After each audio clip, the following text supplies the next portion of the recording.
Hi, everybody, and welcome back to yet another cracking installment of the Map Round Show. This is the Built in California series. With me on the line is the founder and CEO of an amazing company called Biotricity, Waqaas Al-Siddiq. Welcome to the show. Thank you for having me, Matt. Glad to be here. Well, mate, I've been looking forward to this, to be honest. So thank you for being here. So you've got an amazing background. Your company's just doing incredible things. You've just last week, one of your products, Bioheart's been named on the Times list of the best inventions of 2022. So you're kind of doing some rad shit. So I'm like super excited to have you on the show. But for our viewers around the world who haven't, come across Biotricity or any of your products, why don't you kick us off, Waqaas, with just a bit about your background and the origin story to Biotricity?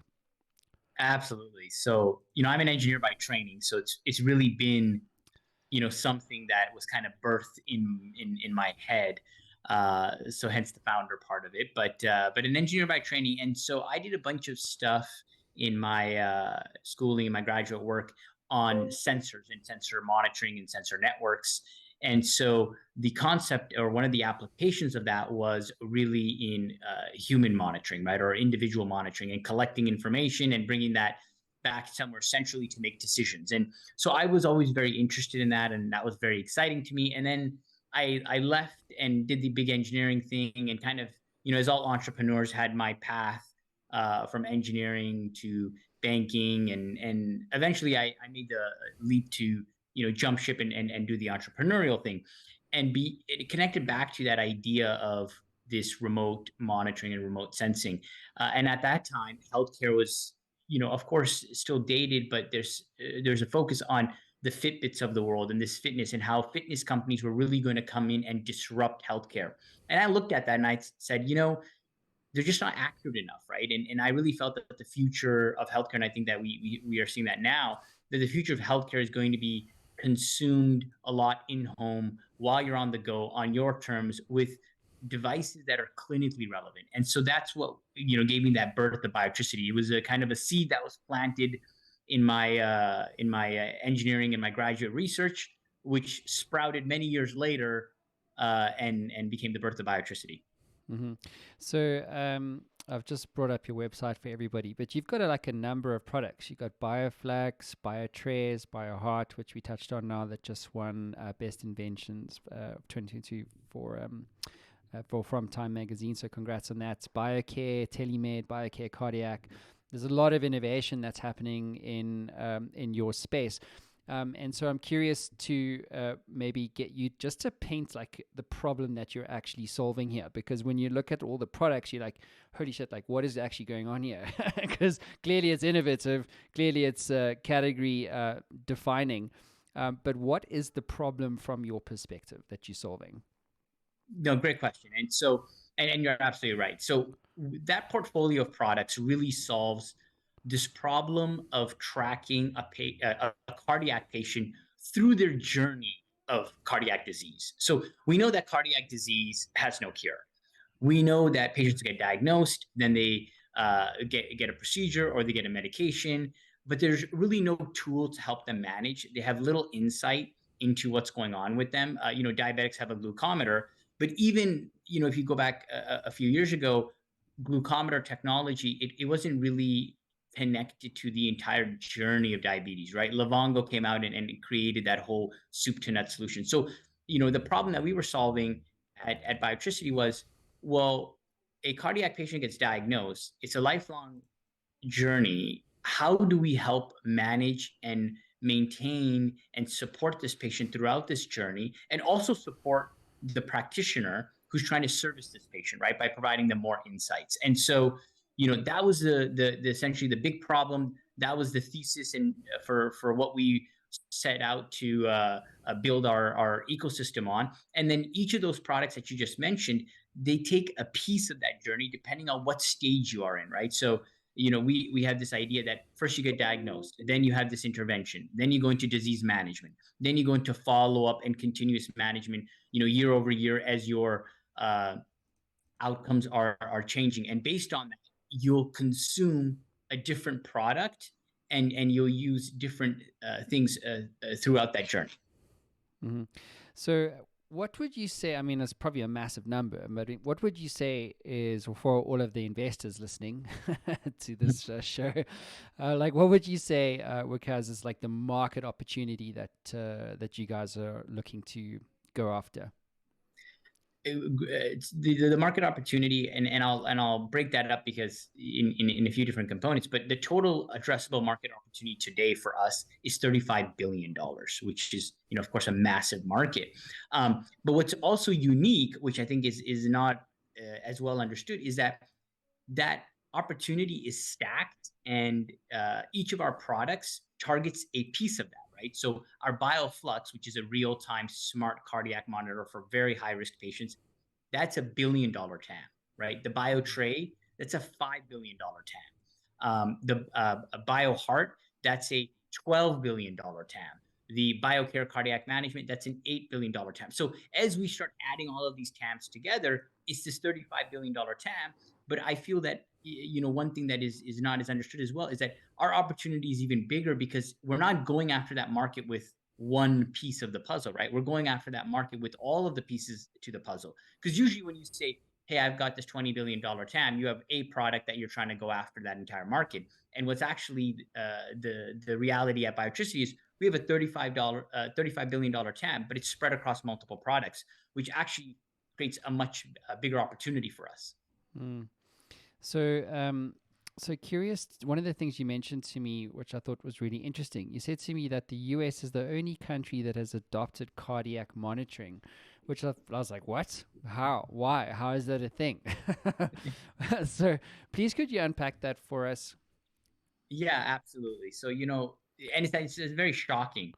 So one of the things that we take or go around the entire world, and the standard of care is a Holter monitor, which is essentially you put a device on a patient comes in complaining of palpitations or some chest pain or what have you. They put a Holter monitor and they say, okay, go wear this device, and we're going to record your data for up to 2 or 3 days, and then we're going to bring you back. We're going to take this device off. We're going to download your data. We're going to send it off for analysis, and then we'll give you a diagnosis. And this whole process takes about 2 weeks. And so what the US realizes, well, for high risk patients, you're going in and out all the time of the hospital. And because that's very expensive on the system, they said, well, what if we created a real time monitor? Because a lot of these issues are intermittent, and 3 days is not enough, right? We're having these issues happening up at night. Sometimes it takes 10 days for it to appear.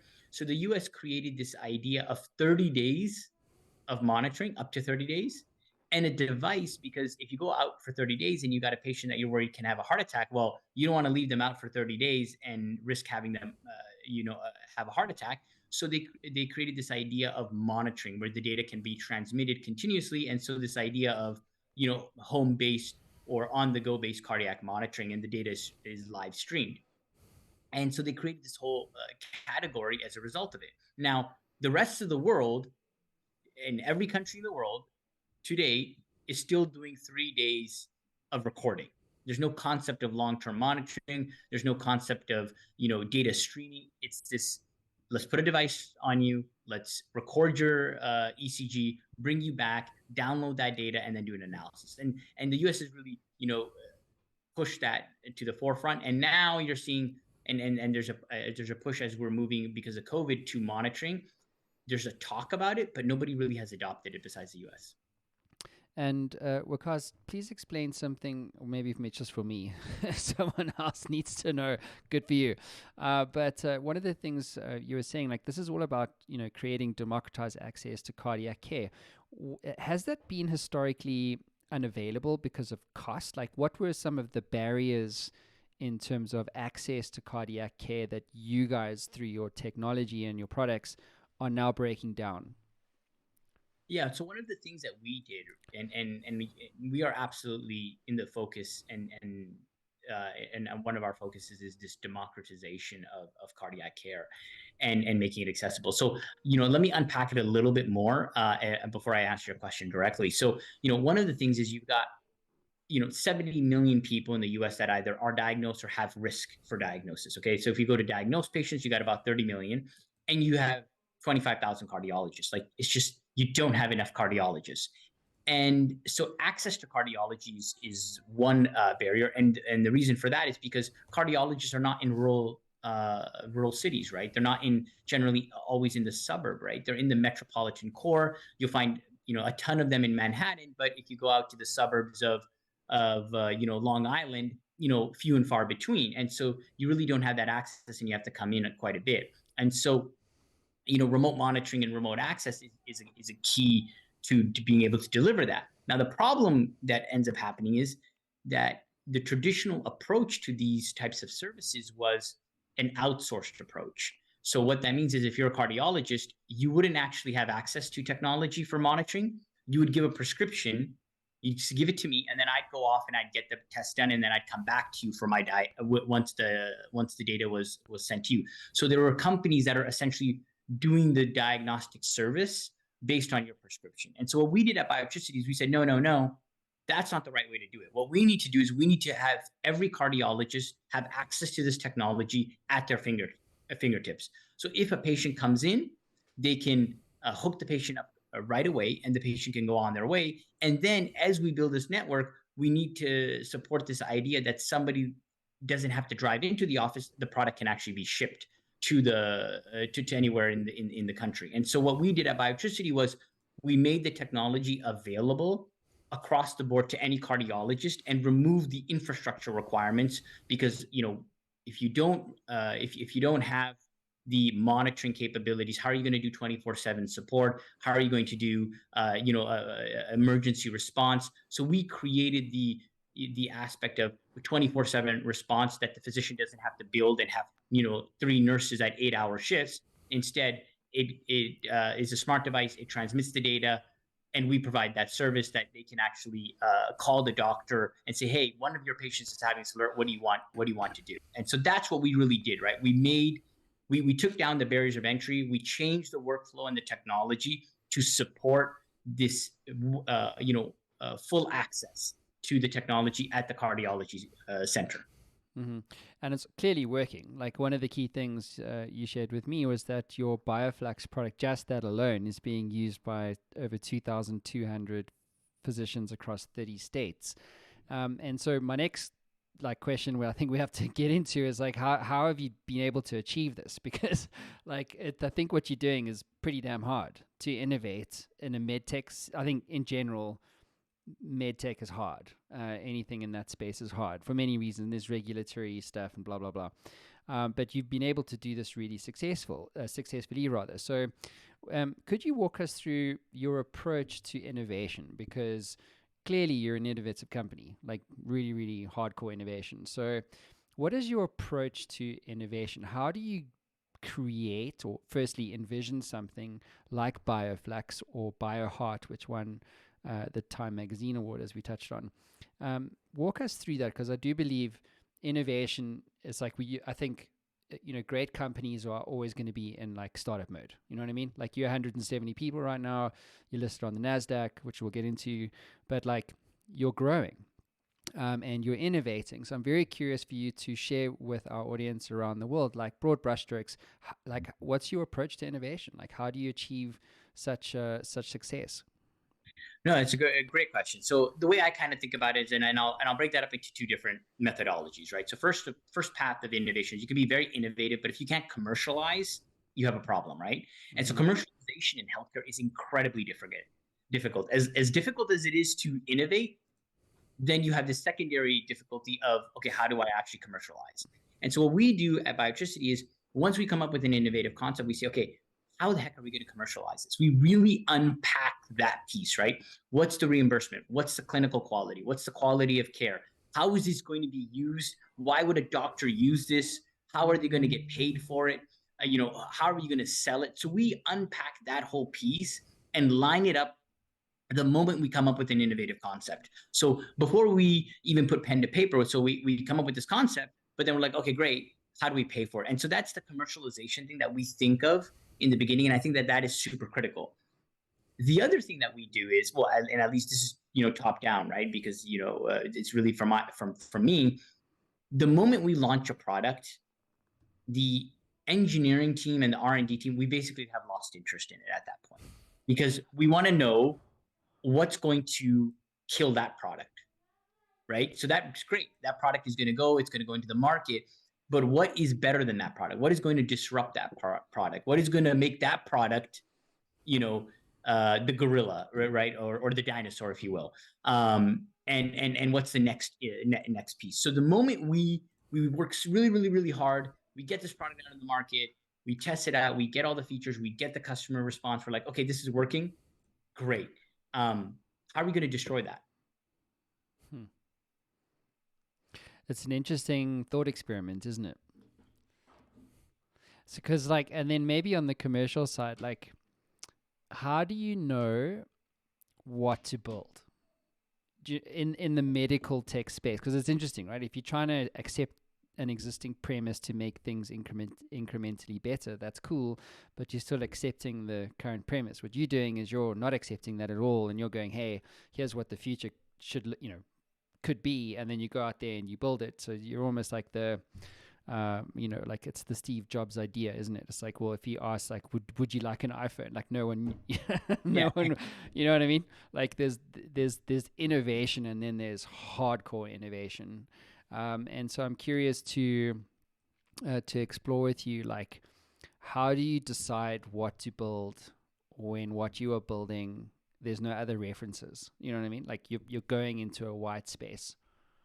No, it's an excellent question. And the Bioheart product that we won the Times Best Inventions list on, that didn't exist before we created. Continuous heart monitoring just did not exist. We're seeing continuous glucose monitoring after 15 years of glucometers, and there are 30-second ECGs. And then we decided to say, well, cardiac disease needs a continuous heart monitor, so let's just go build it. And so, but the reason and how we decide what to build, it goes back to that core problem that we're trying to solve, right? We know that there's no cure to cardiac disease. So what is that journey of that patient, and what do they need on each of those steps, right? And so then we look at that, we unpack that a little bit, and we say, okay, great. Well, they're high risk. You need a smart monitor for diagnostics. So we built that. Then we said, okay, well, what happens after diagnostics? Oh, well, we need to manage that condition. Well, how do we help somebody manage that condition? Well, they need insight into their data, right? Well, what's out there? Well, there's a 30-second ECG. Well, that's not good enough, because half these issues happen while you're sleeping. How are you going to collect 30 seconds manually when you're asleep at 3 o'clock in the morning? So what helps us connect is really being very clear about that problem and vision that we're trying to do, right? So this problem of following the patient through that cardiac journey and servicing them through every step. And then lining that up with, okay, we want to democratize access, right? So those two pieces are direct drive levers that help you focus and hunt for. So now you're not just kind of floating in space looking for innovation. You're saying, okay, what step of the journey have we not completed? Oh, we haven't completed these 3-4 steps. Okay, what's going on in those steps? What is the patient struggling with? What do they need? And that creates this process and this thinking exercise, which then outputs a needs for us, right? And then essentially drives a product. It's really cool. I'm now curious. When did you found it? What was day one? When was that? I got my original funding in 2015. Okay. And so then I found, let's see here. You listed on the Nasdaq in 2021, right? Yep. Okay. So was that a reverse merger, and what was the reason for funding what you're doing in that way? Yeah. So that's kind of a weird story. So yes, it was done through a reverse merger.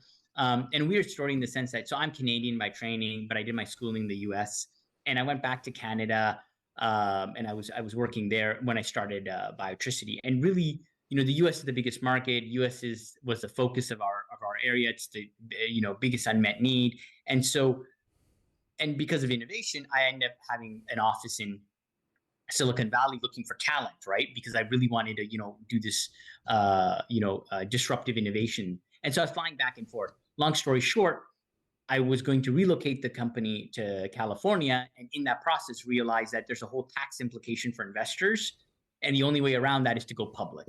So that's how we went public. Hmm. Yeah, so I've got the video up of your opening day. It's pretty cool, dude. Like, like if someone says to me, Matt, like life goal is to have a company, whatever, however you did it, like whether you Yeah. were acquired by Nasdaq. I've had a guy who was acquired by Nasdaq. I didn't even know Nasdaq actually acquired companies, and then you've got unlistings, and then you've got reverse mergers. So I don't give a shit how you get there, but like if you're standing up on the Nasdaq podium with your logo behind you, I think you've reached the level of, of like success that a lot of founders, don't get to. Quite frankly, it's like it's speaking about Silicon Valley. It's like for every one of those headlines, Yeah. like blah blah startup raises blah blah amount of money, there's like hundreds of thousands of crushed dreams of startup founders who didn't get there. So well, I think it's a huge achievement for you. But you standing up on that podium, which is up, if you guys are catching this on audio, head on over to YouTube and take a look at it. It's pretty cool. What were you feeling that day?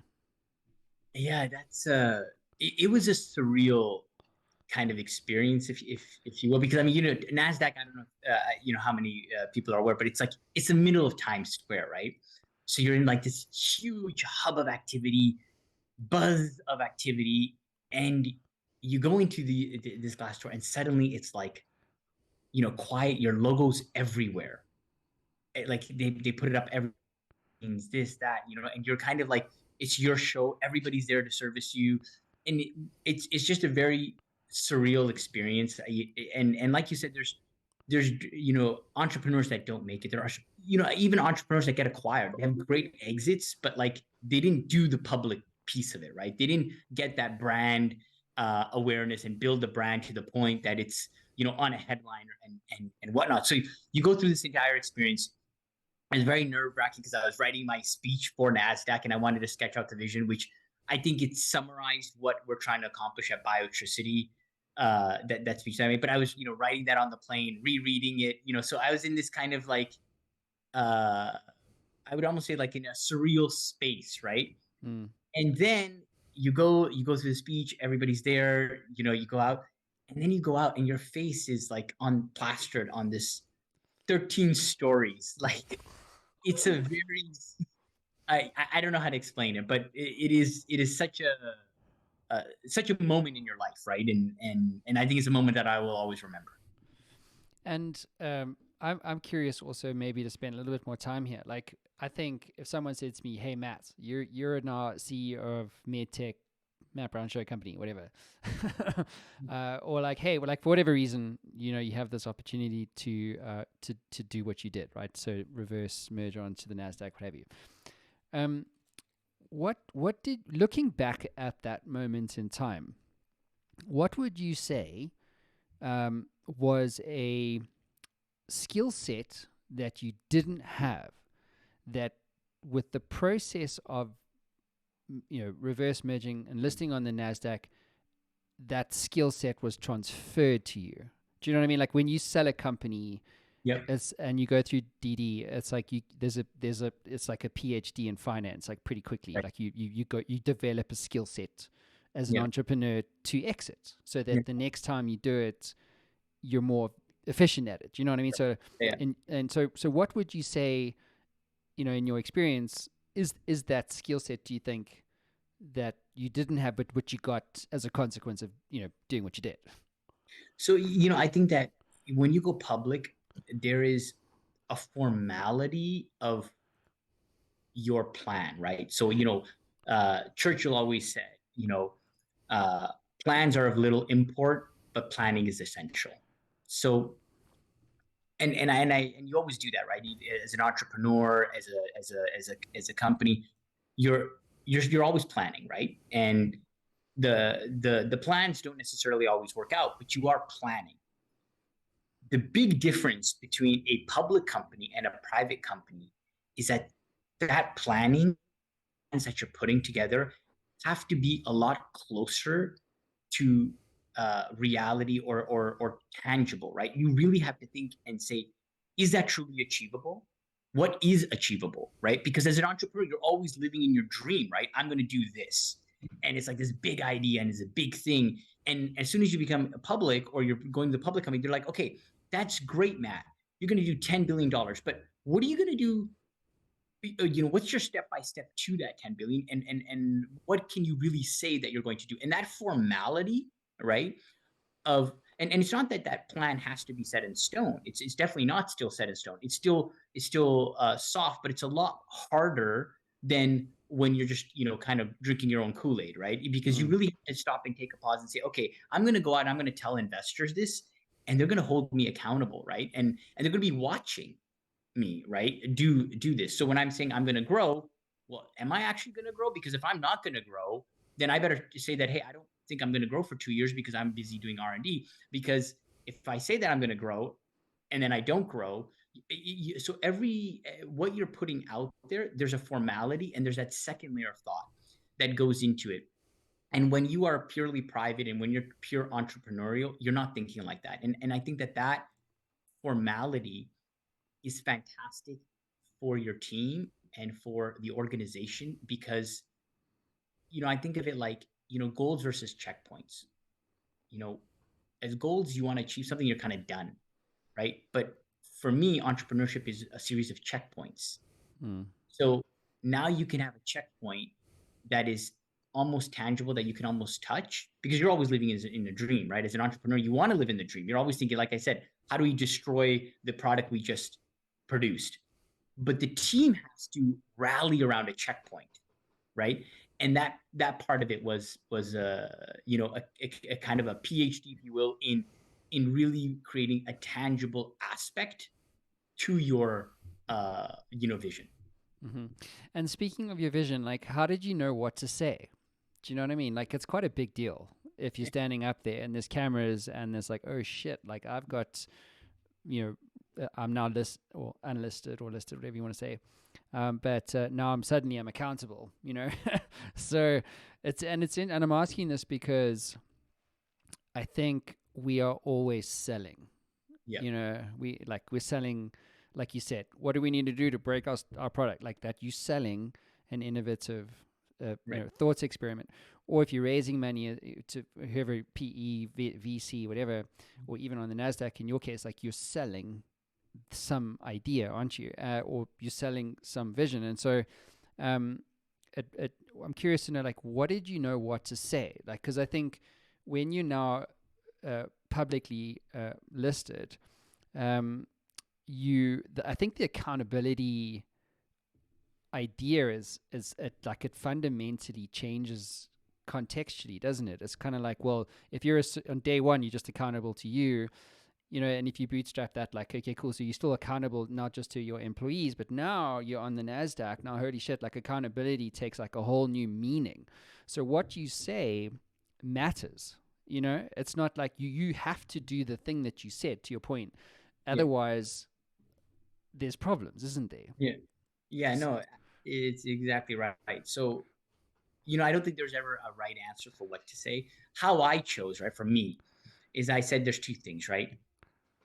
Why did investors invest in the company? What is our purpose, and what are we trying to do, right? And I thought that Nasdaq was a moment to say, hey, this is a major checkpoint, right? But now you can exit the company as an investor, or you can stay in, or you can buy my stock, right? But why should you, right? And for me, the way I figured it out was I said, this is the moment to sketch out the vision of the company, right?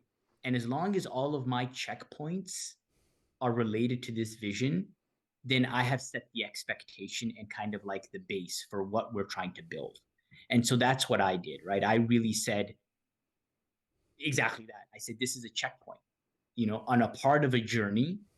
And yes, this is a major milestone, but there's many more milestones to come. And what does that look like at the end of it, right? And I sketched out that vision because essentially, like you said, you're always selling, but it's also about you want to bring this dynamism and this investor support and people support along with you to accomplish this. And I think you feed off of that energy as well, right? And so part of that is mapping out that vision for individuals because an investor can be an investor for 1 year or for 2 years or for 3 years or for however long they want, but ultimately you have to give them a a vision that they're buying into, right? And then they watch you execute on that vision. So that's how I figured it out. I said, you know what, execution. I can talk about the next quarter. I can talk about the next year.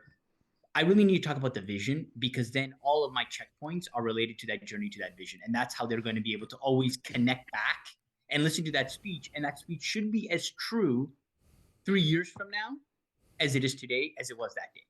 Mm. So has it changed much? I mean, your checkpoints, have they changed? Checkpoints are always changing, but the checkpoints are still on that path of that journey, and we are executing along that. And I would say that if you listen to that speech today, it's just as true as it was then. Mm-hmm. Which is amazing, right? Because I think it's like, I love the idea of checkpoints as opposed to finish lines. Yeah. Right. Because, I know you'll know that you'll resonate with this, but like, if you're a visionary like you are, and an entrepreneur, like there's no such thing as a finish line.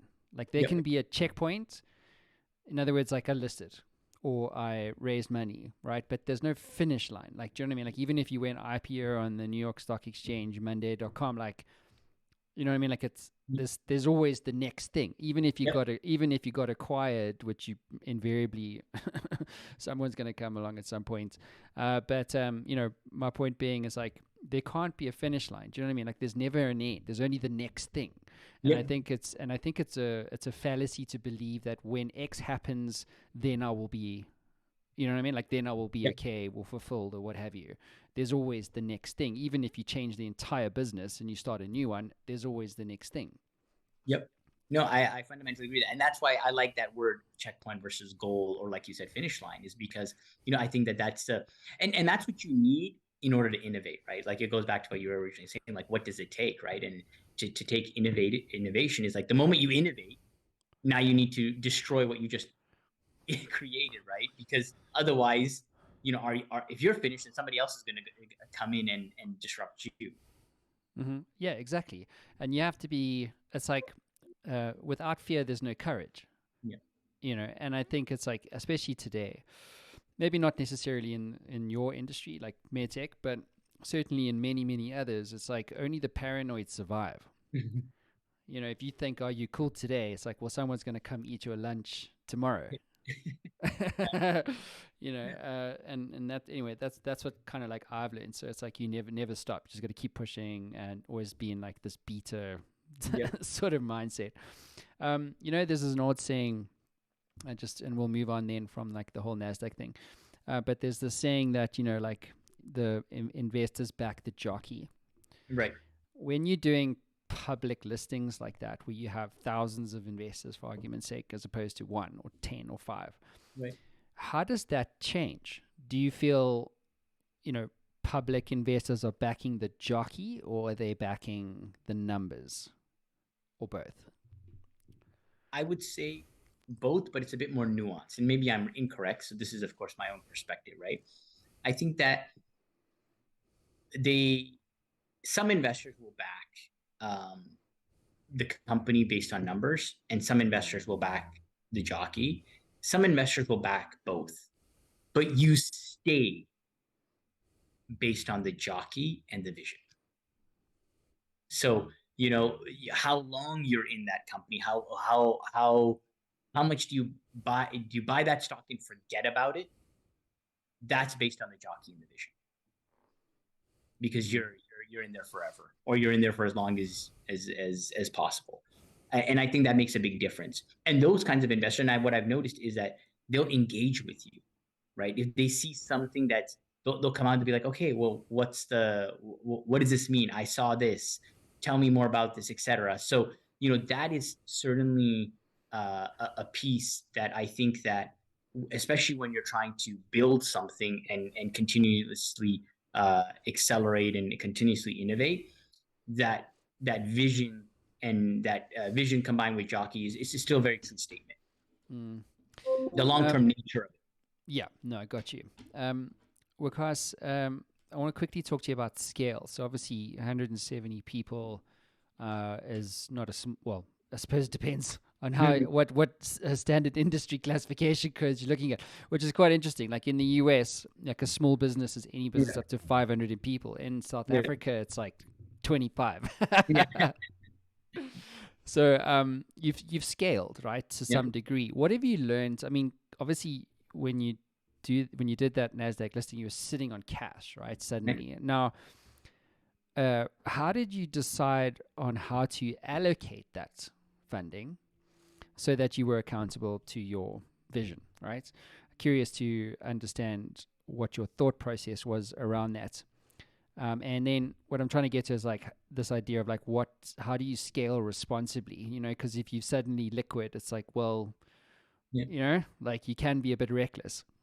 No, absolutely. So, I think one of the ways to really manage that aspect is to build your kind of strategy and goals out for year over year, that kind of tangible nature of your planning, right? And so for us, it's okay, there's a revenue target and then there's a product target, right? In terms of which product and which areas you want to go to. And then there's like areas of interest. And so what we do is we separate this out between a plan, right? Saying, hey, here's what we want to do. How do we build backwards? What will it take to do that? And what's the capital allocation to accomplish that, right? And that's kind of our planned activities. Then we add another layer of like this discretionary versus non-discretionary, right?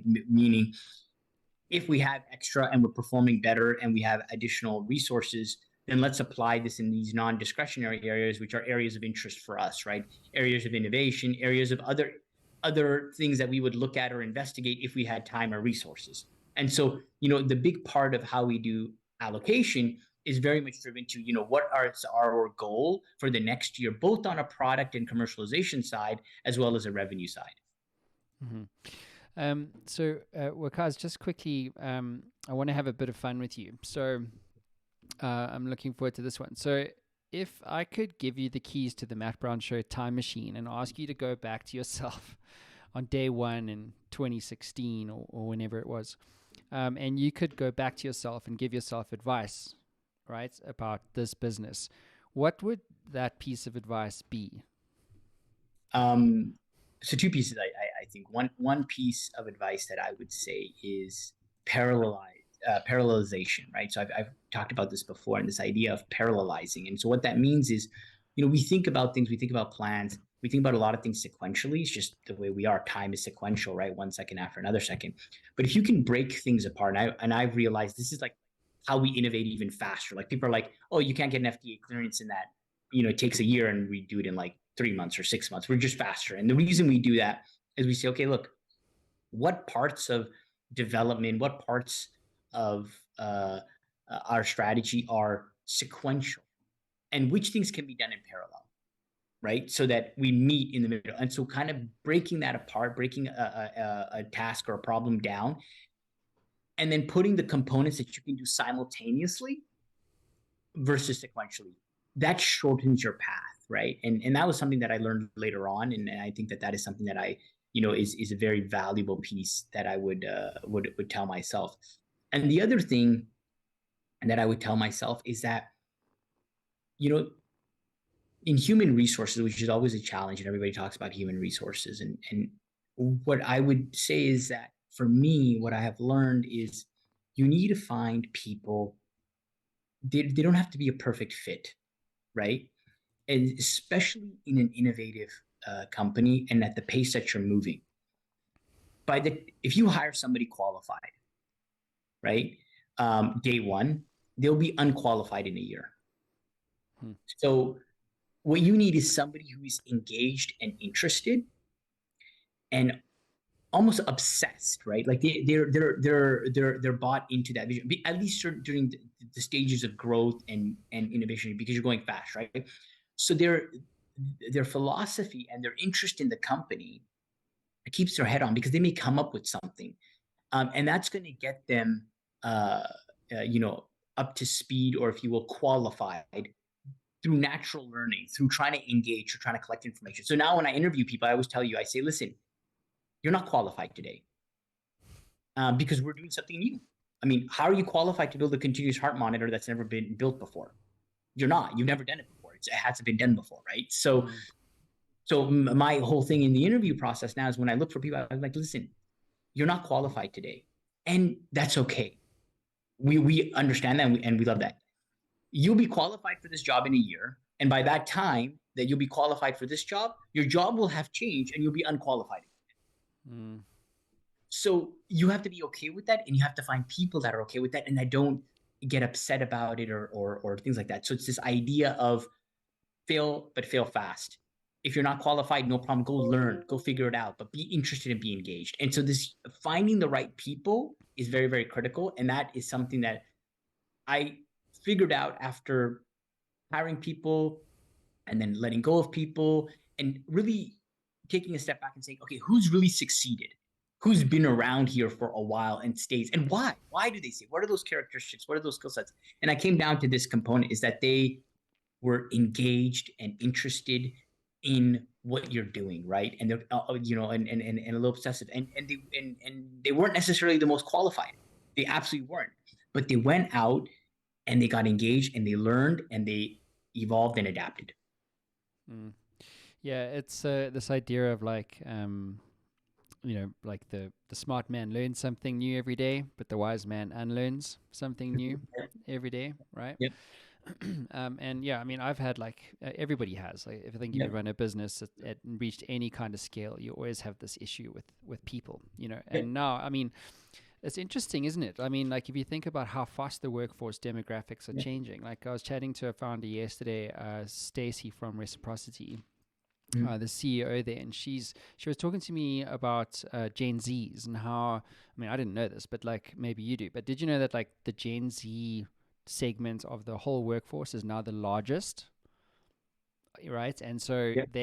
and because of that, they come to the workplace with a whole bunch of expectations, which, by the way, most hirers are not aware of. Right. You know, 100%. and this is my belief is based on conversations I've had is that it's why there's such a huge war on talent right now. Right. It's because they've spoiled for choice. Like there's more jobs available than there are, uh, you know, people. Do you know what I mean? So like they're interviewing you as much as you're interviewing them, Yep. and so it's a real issue. Like trying to hire the right people, and I think what I love about what you've said, because is like you got to find your own blueprint for success, Yep. don't you? Like because I think the other thing I learned was that when you found a company like what you've done, like your founder values are in the company Yep. culture. I'm not talking about your vision and your mission and your company values like respect or integrity and that kind of stuff, which is fine. I'm talking about like founder values. Like throw it all away, break it tomorrow. You know what I mean? Like the stuff Right. that got you to where you know what I mean? Like the idea of like, I want you to now break it. And what Yep. would kill it?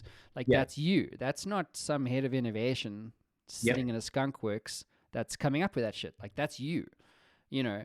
And I think where a lot of or what I've learned is that when you are clear around what your own founder values are, like one of mine is intelligent intuition. So Mhm. intuition is a skill that you can develop, like especially in innovation. It's like it's intuition that actually gets you to create products in a white space, isn't it? And so if you can find in like a new candidate, this relationship to your value, in this case, like intelligent intuition, and what they think about intuition and the role of intuition in going from A to B, if you can find a connection there or a marriage there or some kind of synergy there, and then you duplicate that times 6 because you have 6 founder values, you know what I mean? Like then you can start to figure out, you're not going to get it right all the time, but you're going to get it right most of the time, and that's cool. No, that's absolutely right. And I think that going back to that recruiting issue. We've always had an issue in recruiting. And I think that, but it's because we're looking for those individuals that are engaged and interested in our vision, right? Versus just trying to fill a body for a body, right? So recruiting for us was always a challenge because we're always looking for those people that are want to build and create something and execute on that vision, and they're tied to that vision and they're interested in that vision, versus just somebody coming in and performing a function, which there's a need for that as well. But for us, the critical hires have always been that space, and that never really changed for us, right? It was always a struggle, and it will continue to be a struggle, because we're not trying to just fill positions, right? We're trying to find collaborators and innovators. Mm-hmm. Well, as an innovator to an innovator, well done. Well, thank you. Yeah, no, it's really like it's incredible, dude. Like what you've done, it's really amazing. Cool. So, Waqaas, let's wrap this up. I've got one more question for you. Why do you do what you do? Like, when you wake up in the morning, like, what gets you out of bed? What gets me up out of bed? That's a great question. So, for me, I'll have to go back to this problem, right? And I'm kind of obsessed with this problem of this cardiac journey, right? Mm. And I haven't solved it. Like, I'm getting there, but I haven't solved it, right? And I don't think there is a solution to it. Because every time I think that, hey, I think there's a path to this solution, then I'm like, oh wait, but you really didn't think about this, and we didn't think about that, and we didn't think about that. And so this idea and this concept of following this patient through that cardiac journey, and really creating a solution to solve that problem. That's what keeps me obsessed, and that's what gets me up in the morning, and that's what keeps that process on, and that energy on, because it is a complicated problem, and there's no simple answer, and there's multiple variables, and every time you think you've made a dent into it, something else comes up that you're thinking, hey, well, what if we did it like this, or what if we added this? And you don't know what you don't know, and all of those things that are those great sayings that ring true. That's what keeps me energized and excited, and ready to hit every day with a burst of energy. Mm-hmm. Yeah, I love that. And it's quite interesting, isn't it? Like, I think if you don't, it goes back to this idea of the finish line or the imaginary one. Because if you think you've built the product, like the whole solution, like you probably haven't. You know what I mean? And maybe just to reframe what you've said is that because you don't believe that you've built the product, you haven't solved it. That's what you said. We haven't solved it. I haven't solved it. And because you have that mindset, you stay hungry, and you stay hungry. Like, I want you to throw it all away tomorrow. Like, what's going to break it? Do you know what I'm saying? And you would never do that if you weren't hungry. And I believe that, like, if I to maybe paint that principle in my world. So when I meet people and they go, what do you do? And I'm like, no, I'm a professional podcaster. And they go, oh, that's really cool.